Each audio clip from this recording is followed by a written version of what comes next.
नमस्कार दोस्तों, स्वागत है हमारे नए YouTube चैनल सरकारी सूचक।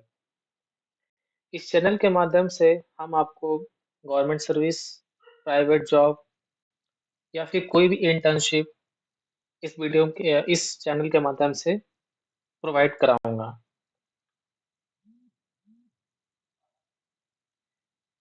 अब हम चलते हैं गवर्नमेंट सर्विस जो इंडियन नेवी की तरफ से आई है और ये government of India ministry of defence और इन शॉर्ट फॉर्म में हम देखें तो INCET that is Indian navy civilian entrance test. और ये जो पोस्ट आई है ये chargeman ammunition workshop, chargeman factory senior, draftsman electrical mechanical जो डिप्लोमा जिन्होंने डिप्लोमा किया है इलेक्ट्रिकल मैकेनिकल, और ट्रेडमैन मेट की आई है। सो इसको ये ऑनलाइन के माध्यम से इस फॉर्म को हम फिल कर पाएंगे। और अब देख लेते हैं कि ये जो पोस्ट आई है ये सेंट general central service group B की पोस्ट है, नॉन गजेटेड, नॉन मिनिस्ट्रियल, और ये लेवल 6, इसकी सैलरी 35,400 से लेकर 1,12,400। और जो पोस्ट है ये chargeman ammunition workshop, chargeman factory senior draftsman, senior draftsman mechanical. आप जो देख रहे हैं ये सब आ, ये दोनों, ये चार्जमैन और चार्जमैन फैक्ट्री ये दोनों बीएससी लेवल पे हैं। और ये इलेक्ट्रिकल मैकेनिकल ये डिप्लोमा वाले के लिए जिन्होंने डिप्लोमा की कोर्स की हुई है।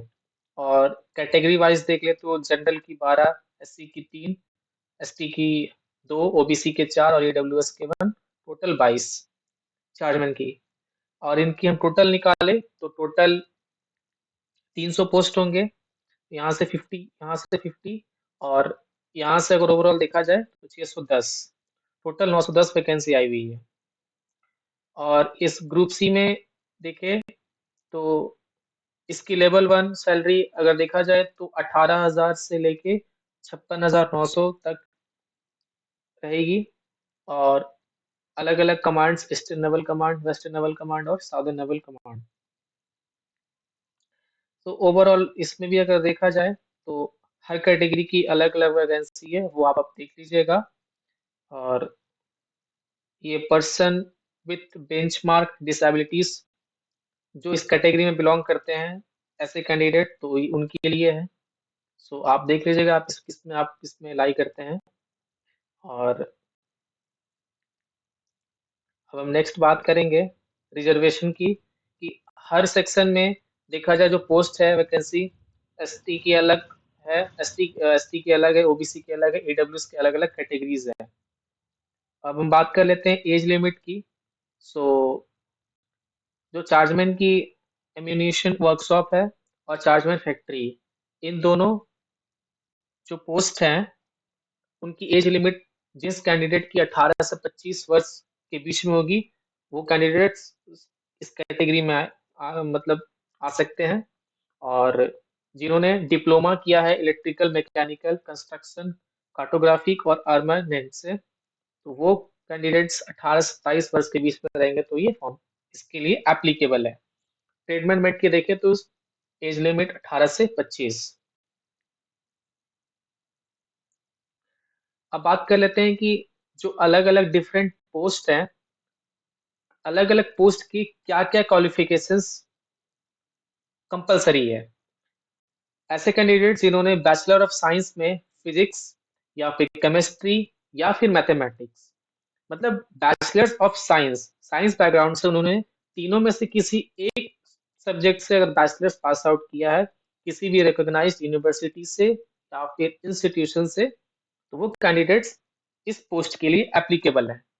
या फिर ऐसे कैंडिडेट जिन्होंने डिप्लोमा किया है केमिकल इंजीनियरिंग से वो वो भी इसके लिए एप्लीकेबल है। अब बात कर लेते हैं चार्जमैन फैक्ट्री की। तो सेम क्राइटेरिया जो मैंने बताया अभी कि बीएससी ऑफ साइंस तीनों कैटेगरी में लाई करेंगे। लेकिन जो कैंडिडेट्स डिप्लोमा किए हैं इलेक्ट्रिकल इलेक्ट्रॉनिक्स और मैकेनिकल से और कंप्यूटर इंजीनियरिंग से वो चार्जमैन फैक्ट्री के लिए एप्लीकेबल है। ठीक उसी तरह हम देखें सीनियर ड्राफ्टमैन, इस सब सारे डिप्लोमा होल्डर्स के लिए हैं जिन्होंने मैट्रिक के बाद डिप्लोमा किया है, या तो फिर 2 साल का हो या फिर 3 इयर्स का हो सर्टिफिकेट। ओके, नेक्स्ट आते हैं अब हम। ये सारे आप अपना देख लीजिएगा, ये सारे डिप्लोमा होल्डर्स हैं, सबकी अलग अलग है। किसी के मैकेनिकल है, किसी के नेवल आर्किटेक्चर इंजीनियरिंग है। अ, अगर आगे हम बात कर लेते हैं क्या क्या ड्यूटीज होने वाली है, जॉब प्रोफाइल की बात कर लेते हैं। चार्जमैन की बात करें तो चार्जमैन का रिस्पॉन्सिबिलिटीज सप्लाईज ऑफ स्टोर्स, मतलब जो भी स्टोर्स होंगे उनका में जो सामान होंगे, टूल्स होंगे, उन सबको सप्लाई करना, देखना, केयर करना, उनकी ये रिस्पॉन्सिबिलिटीज रहेगी। कंट्रोल करना सारे कि ठीक ठाक से हैं कि नहीं है। फैक्ट्री का इसकी बात करें तो सेम इसी का रहेगा, सेम इसी के जैसे ही इसके भी काम मतलब वर्क है चार्जमैन का। और ये सब सारे टेक्निकल्स फील्ड के हैं, मैकेनिकल हो गया, कंस्ट्रक्शन, ये सारे कैंडिडेट्स जो डिप्लोमा होल्डर्स हैं उन सब के लिए है।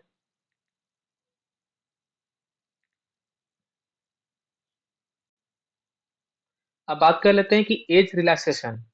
जो candidates S T S C के हैं उनको 5 साल की छूट दी जाएगी। मीन्स 18 से 25 साल अगर जिसके हो रहे हैं तो उन्हें और भी 5 साल इंक्रीमेंट, अगर मतलब वो कैंडिडेट्स अगर 30 साल का है या 27 साल का या 28 साल का है तो वो कैंडिडेट्स फिल कर पाएगा अगर वो S T S C category से बिलोंग करता है। ग्रुप बी के लिए भी, ग्रुप सी के लिए भी सेम है। ओबीसी की बात करें तो ओबीसी में 3 साल की छूट मिलेगा, और ग्रुप बी में, ग्रुप सी में ठीक पीडब्ल्यू की बात करें तो 10 साल जनरल, ओबीसी 13 और एस टी एस सी 15।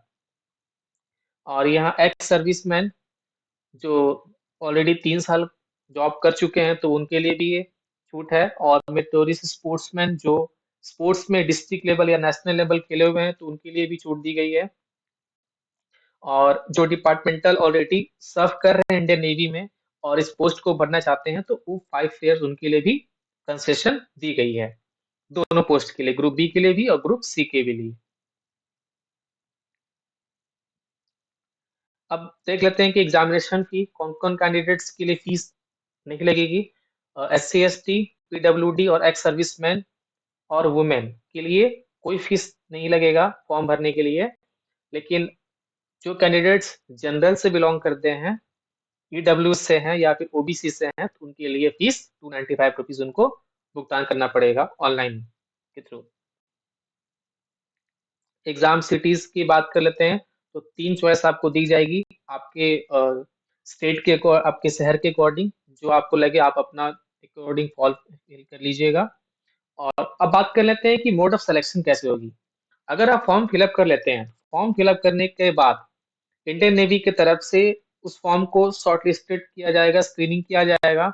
उसके बाद उन्हें वो फिर एडमिट कार्ड सेंड करेंगे। जिस सेकंड जो स्टेज होगा वो एग्जाम की होगी। शॉर्टलिस्टेड कैंडिडेट एग्जाम में अपेयर होंगे और जो एग्जाम का माध्यम होगा वो इंग्लिश और हिंदी दोनों चीज, दोनों के माध्यम से होगी। और ये जो पैटर्न रहेगा एग्जाम्स का, सेक्शन वाइज देख लेते हैं कि सेक्शन ए में जनरल इंटेलिजेंस रहेगी जिसमें 25 क्वेश्चन 25 नंबर के, और जनरल अवेयरनेस के भी 25, क्वांटिटेटिव एप्टीट्यूड के भी 25 और इंग्लिश लैंग्वेज के 25। मतलब ओवरऑल देखा जाए 25 question, 25 question, number of questions 25 रहेंगे टोटल। नंबर ऑफ क्वेश्चंस देखा जाए हर के सेक्शन में 25 25 25 करके टोटल 100 क्वेश्चन होंगे 100 मार्क्स का। और टाइम लिमिट रहेगा 90 मिनट्स, मीन्स 1.5 1.5। सिलेबस देखे देखते हैं कि ग्रुप बी के जो पोस्ट है, जनरल इंटेलिजेंस के कुछ सिलेबस है। जनरल अवेयर्स की ये सारे सिलेबस आप अपने अकॉर्डिंग देख लीजिएगा और उसके अकॉर्डिंग ही प्रिपरेशन कीजिएगा। और इंग्लिश लैंग्वेज का भी है, ग्रुप सी का भी सेम, दोनों का एक ही जैसा सिलेबस है, थोड़ा बहुत चेंजेस उसमें है। और एक चीज है कि लास्ट में बताना चाह रहा हूँ कि जो इस फॉर्म की जो ओपनिंग होगी, रजिस्ट्रेशन स्टार्ट होगा फॉर्म फिलअप करना, वो 18 दिसंबर 2023 को होगा। और इसकी क्लोजिंग ऑनलाइन रजिस्ट्रेशन पोर्टल 31 दिसंबर तक लास्ट, मतलब आपको 18 से 31 के बीच में इस फॉर्म को फिलअप कर लेना है। जैसे ही आती है ऑनलाइन एप्लीकेशन स्टार्ट होगी, मैं इस चैनल में लिंक्स शेयर कर दूंगा। आप जल्द से जल्द इस फॉर्म को भर पाइएगा। और ये किस तरह से इसको फॉर्म को फिलअप करना है, यहाँ पे लिंक दी गई है। ठीक, आप उसी तरह इस लिंक www.joinindiannavy.gov.in पे क्लिक करिएगा। उसके बाद ज्वाइन नेवी में जाइएगा, way to join civilians INCET 1 2023। तो आप इसके अकॉर्डिंग जो क्राइटेरिया होगी फॉर्म को फिलअप कर पाएंगे। अब तक ओके, जय हिंद, मिलते हैं अगले वीडियोस में।